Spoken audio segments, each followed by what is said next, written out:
Merci. Alors aujourd'hui, je suis là pour vous faire rêver.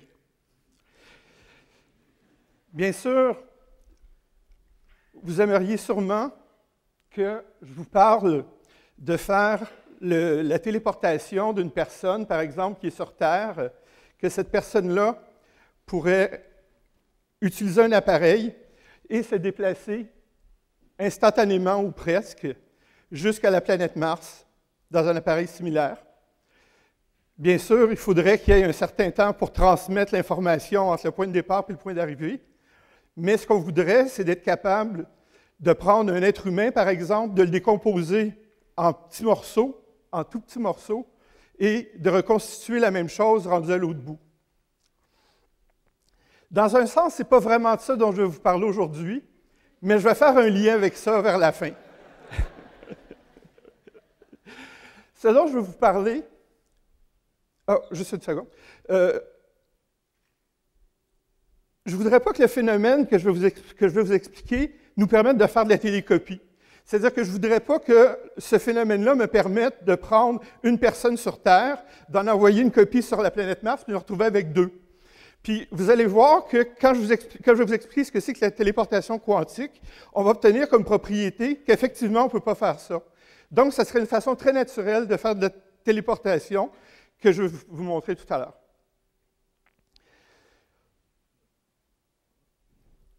Je vais d'abord vous parler d'information. L'information classique, c'est ce qu'on a en général quand on regarde les objets au niveau macroscopique. Par exemple, si je regarde la tour Eiffel, bien, la tour Eiffel a été construite à partir d'un plan. C'est-à-dire que quelqu'un a designé cet objet-là, et ensuite on a pris des morceaux, on les a assemblés, puis on a construit un objet hyper complexe qui est la tour Eiffel. Et si je voulais en faire une copie, bien, je pourrais repartir du même plan original et reconstruire exactement une copie conforme de la tour Eiffel. Au niveau macroscopique, on est habitué que les choses fonctionnent comme ça. On est habitué qu'on peut faire des copies, qu'on peut les faire conformes les uns aux autres. Puis, donc, construire, par exemple, une copie de la tour Eiffel. Mais au niveau relativement microscopique, même au niveau génétique, par exemple les chromosomes, c'est un système qui fonctionne aussi par copie. On part de certaines informations qu'on trouve dans les chromosomes et on peut, la nature fait ça pour nous, fait des copies de l'ADN qui se trouve dans les chromosomes et on obtient des copies conformes de l'information qu'on avait précédemment. Et c'est ce qui nous permet de construire des cellules, construire des êtres vivants. Alors, la première surprise dont je veux vous parler, c'est que au niveau des particules atomiques, ou même sous-atomiques, l'information se traite d'une façon différente. C'est-à-dire qu'on n'a pas exactement les mêmes propriétés que ce qu'on est habitué au niveau conventionnel, au niveau macroscopique.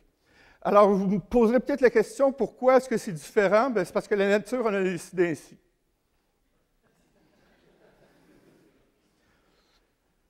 Les propriétés différentes de l'information au niveau quantique ont été mises en lumière, entre autres, par des expériences de Stern et Garlac en 1922, qui leur avaient eu le prix Nobel en 1943. Et ça nous a démontré que l'information quantique, qui est relative à la physique quantique, est très différente de l'information à laquelle on est habitué. Alors, je vais prendre un exemple. Je vais prendre un atome ici, puis je vais vous montrer une particule, un électron, qui gravite autour de l'atome. Puis je vais vous faire un zoom sur l'électron, puis vous allez constater que mon électron, il a une tête de biscuit chinois. Alors, pourquoi j'ai choisi de vous montrer des biscuits chinois? C'est parce que sinon, il faudrait que je donne un cours de physique, ce que je ne vais pas faire. Ce que je vais faire, c'est que je vais utiliser l'analogie des biscuits chinois pour vous donner une idée de ce qui se passe au niveau microscopique. Alors, le biscuit chinois, il a la propriété suivante. Il a la propriété que si je le casse en deux, je vais peut-être voir un début de message sur une des deux parties, ou je vais peut-être voir une fin de message sur l'autre partie, mais au niveau microscopique, je n'ai pas la possibilité d'obtenir le message au complet. Je suis limité à faire des observations qui vont me donner de l'information partielle. C'est-à-dire que je n'ai pas la capacité de tout voir en même temps. Puis ça, c'est une chose qui est complètement contre-intuitive, c'est-à-dire qu'au niveau macroscopique, on n'est pas du tout habitué avec ces propriétés-là. Au niveau macroscopique, on a l'impression de pouvoir prendre l'information puis en faire une copie. Au niveau microscopique, au niveau subatomique, on n'a pas la capacité d'obtenir toute l'information. Alors, ce n'est pas par hasard si je me suis intéressé à ce sujet-là, parce que mon sujet de domaine, en général, c'est l'information secrète, c'est la cryptographie. Puis ce n'est pas par hasard que je me suis retrouvé à chercher et à tomber sur des informations reliées à la téléportation quantique, comme vous allez voir.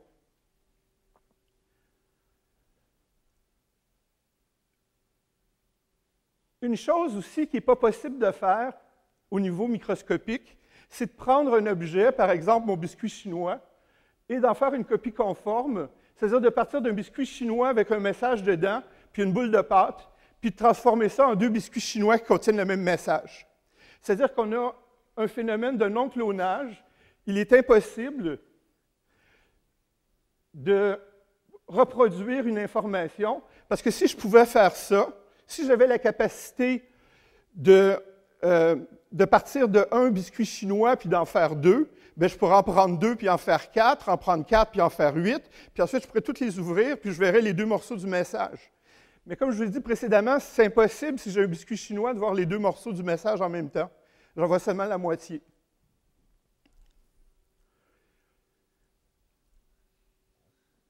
Alors, à cause de ces propriétés-là, jusqu'à maintenant, jusqu'à l'invention de la téléportation quantique, on était limité que si je veux, par exemple, prendre le contenu d'un biscuit chinois, si je veux le prendre au point A puis l'amener au point B, bien, la seule façon que je connaissais, c'était de le mettre dans un moyen de transport quelconque, un camion, puis de le téléplacer jusqu'au point B. Je n'avais pas la capacité de l'ouvrir, de le lire, puis d'appeler au téléphone puis de dire à l'autre, le contenu, c'était telle chose. Parce que si je l'ouvre, je vais en voir juste la moitié. Alors, c'est la même chose si je veux transporter un atome d'un endroit à un autre et que je ne veux pas perdre l'information qui est cachée dans ces particules, bien, de la même façon, je devais transporter l'objet du point A au point B et pas seulement transmettre l'information qui est cachée dedans.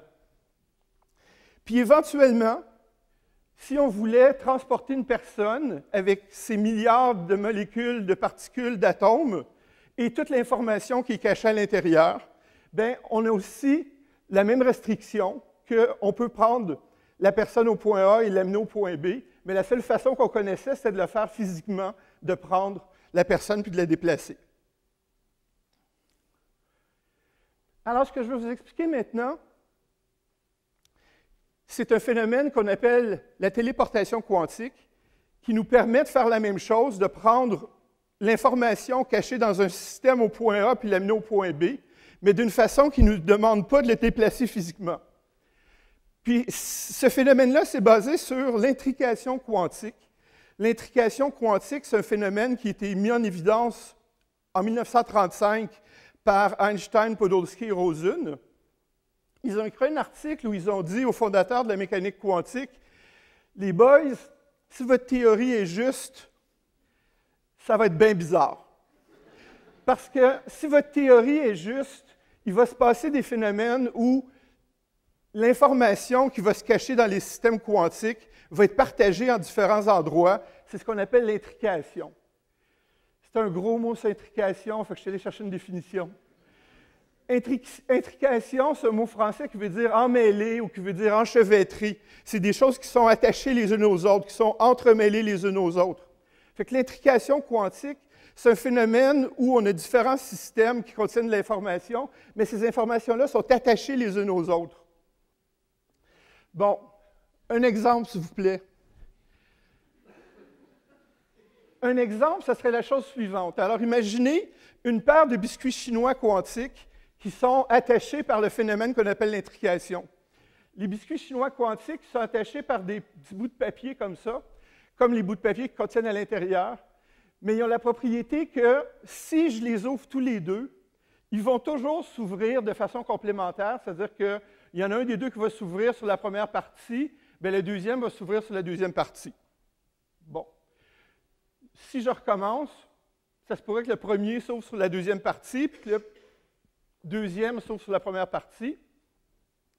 Mais d'avoir les deux qui s'ouvrent de la même façon, je ne devrais jamais avoir ça.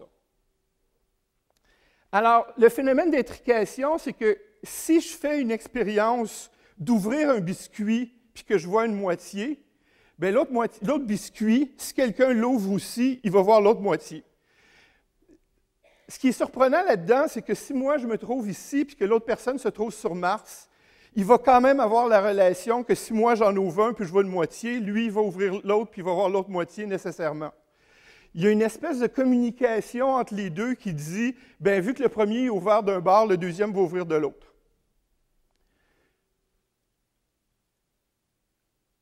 Alors, de 1935 aux années 70, l'intrication quantique était purement théorique.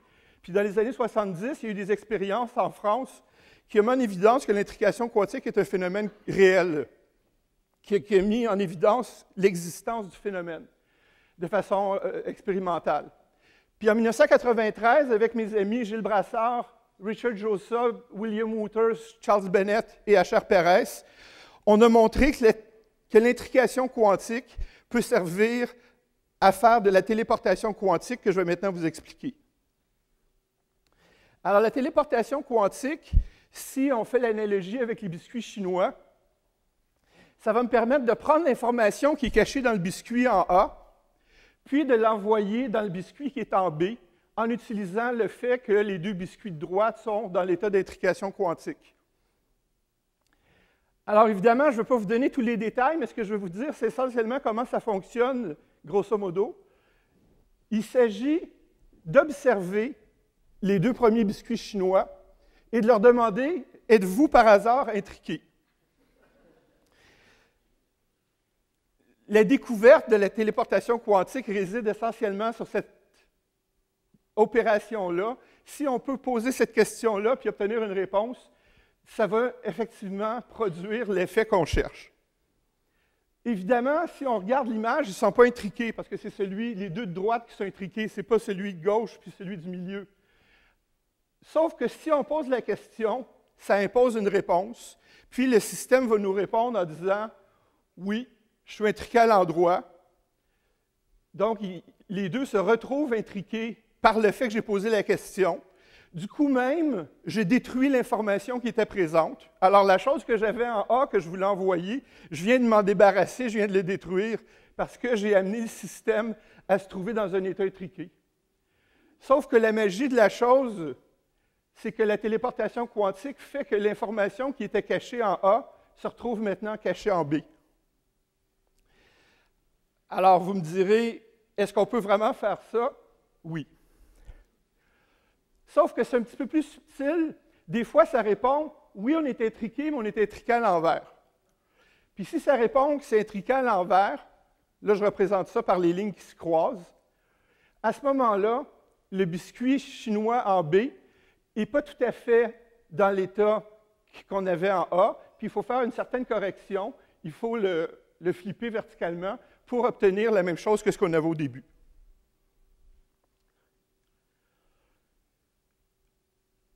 Alors, imaginez maintenant, comme application de ça, imaginez qu'on est sur la Terre un biscuit chinois en A avec la moitié d'une paire intriquée et que cette paire intriquée est en connexion avec un autre biscuit chinois B qui se trouve sur la planète Mars. Bien, ce que je prétends, c'est qu'en faisant une observation seulement sur la Terre, sur la partie A et la moitié de la paire intriquée, si on lui demande « Êtes-vous intriqué par hasard? » Eh bien, si ça nous répond à l'endroit, on va transmettre un message radio standard qui va dire à la partie B qu'on a observé que c'était à l'endroit. À la partie B, on va maintenant avoir une copie exacte de ce qu'il y avait à la partie A au début, mais ce qu'il y avait en A, c'était détruit complètement. Puis l'autre possibilité, c'est que ça nous réponde que c'était à l'envers, dans quel cas on va transmettre un message qui va dire à l'envers jusqu'à la partie B, puis à la partie B, on va faire une opération qui va corriger le fait que c'était à l'envers, puis on va quand même se retrouver avec l'information qu'on avait en A.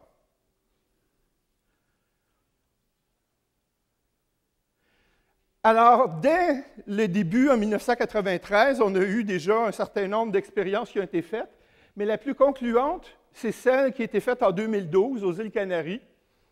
Alors, aux îles Canaries, il y a des physiciens expérimentateurs qui ont montré qu'on peut prendre une paire de particules intriquées, dans ce cas-ci, c'est des particules de lumière, des photons, et on a montré que le phénomène de téléportation quantique est bel et bien vrai sur une distance de 143 km. Alors, vous me direz, pourquoi spécifiquement est-ce qu'on a fait ça aux îles Canaries? Ce n'est pas parce qu'il fait particulièrement beau, mais ce n'est pas complètement indépendant non plus. C'est que sur une des deux îles, il y a un télescope astronomique, et que ce télescope astronomique a été utilisé pour faire la réception de la lumière. Alors, on a utilisé un émetteur sur une des deux îles, puis le télescope astronomique sur l'autre. Puis, bien sûr, avec du beau temps, ça aide pour avoir une belle communication en ligne droite.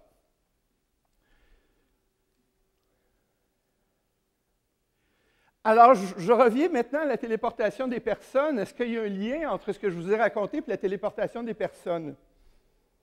Bien, on peut parfaitement imaginer que si je voulais téléporter une personne, je devrais comme élaborer un plan qui me dit exactement quels sont les constituants de la personne et que je raffine mon plan au niveau des molécules, au niveau des atomes, au niveau subatomique, puis que là, j'ai besoin d'obtenir l'information quantique. Bien, si je voulais faire un téléporteur pour un être humain, puis là, je ne dis pas que je sais comment faire un, si je voulais faire un téléporteur pour un être humain, il faudrait que le téléporteur utilise l'étrication quantique. Il faudrait que le téléporteur ait une connexion intriquée entre le point de départ et le point d'arrivée qui permettrait de non seulement téléporter la personne que l'on veut transmettre, mais aussi toute l'information qui est cachée à l'intérieur dans le monde quantique. Puis alors, une fois que l'information est arrivée, on peut recréer exactement, ce n'est pas une copie, c'est une réplication exacte de l'original qui nous permet donc de faire la téléportation d'un être humain. Mais la question à laquelle il faut répondre, c'est « sommes-nous quantiques ?»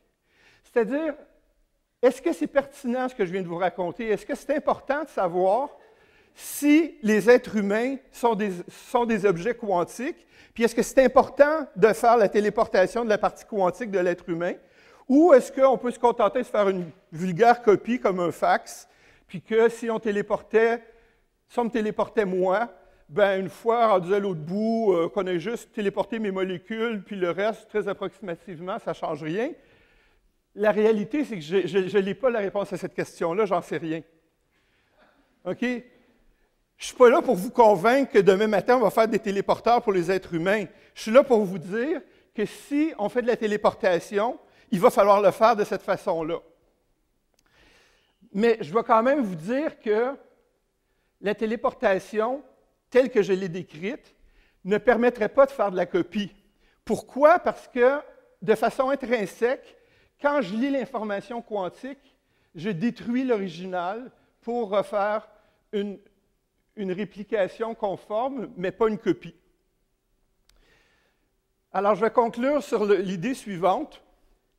Depuis une vingtaine d'années, les chercheurs sont en train de développer ce qu'on appelle un ordinateur quantique, c'est-à-dire un ordinateur où la mémoire à l'intérieur de la machine serait complètement des états quantiques. Et ça va nous permettre de faire des calculs d'une façon révolutionnaire, qui sont beaucoup plus rapides et efficaces que ce qu'on a maintenant. Et dans un avenir pas trop éloigné, j'estime 2037, on va obtenir ce qu'on appelle des ordinateurs quantiques. Puis les ordinateurs quantiques, pour parler entre eux, ils vont avoir besoin de la téléportation quantique que je vous ai décrite. Et donc, la téléportation quantique, ce n'est pas juste une fantaisie pour téléporter des gens ou des choses comme ça, mais c'est quelque chose qui va devenir technologiquement très concret et courant dans un monde futur où on aura des ordinateurs quantiques, et ça, ce n'est pas si loin. Alors, je vous laisse là-dessus. Je vous remercie beaucoup.